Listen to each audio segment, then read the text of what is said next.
Madam, कहीं ऐसा तो नहीं समाज सुधार की आपकी मुहिम लड़कियों के लिए अभिशाप बनती जा रही है? मैडम, आप ये जो दहेज लेने वालों को उठा रही हैं, ये कार्रवाई आखिर कब तक चलेगी? जी मैम, बोलिए कुछ। हमने सुना है कि आप अपना पर्सनल फ्रस्ट्रेशन के चलते ये कार्रवाई कर रही हैं, क्योंकि आपकी शादी भी मंडप में ही टूटी थी। नाम क्या है तुम्हारा? लीला। तुम्हारी शादी हो चुकी है लीला? पापा ढूंढ रहे हैं।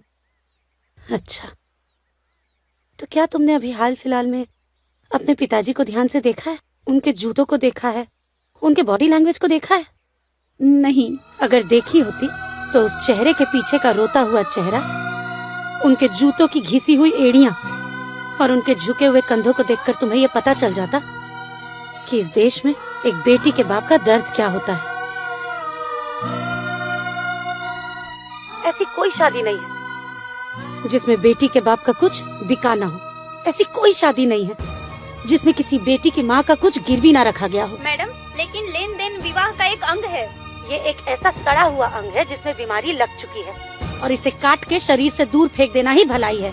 अगर सिर्फ सरकारी आंकड़ों को ही देखा जाए तो हर 1 घंटे में एक लड़की की मौत दहेज की वजह से होती है, और ये तो सिर्फ सरकारी आंकड़े हैं।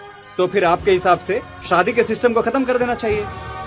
शादी कोई सिस्टम नहीं है। शादी तो 2 परिवारों का मिलन है, और 2 लोग के मिलन में जिम्मेदारी किसी एक पर ही क्यों?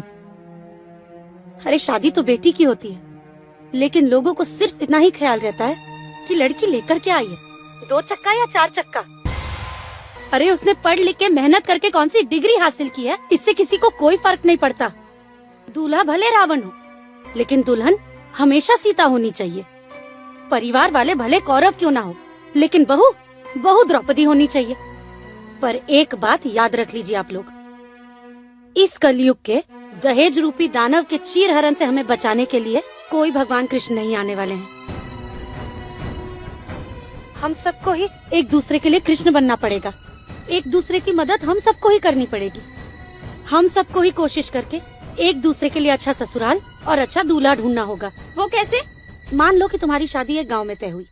जिस गांव में तुम्हारी शादी तय हुई है, उस गांव की बहन, भाभी, माँ, हर कोई अगर ये जिम्मेदारी उठा ले कि तुम्हें उस दूल्हे की सारी सच्चाई बतानी है, तो क्या तुम्हें शादी में आसानी नहीं होगी?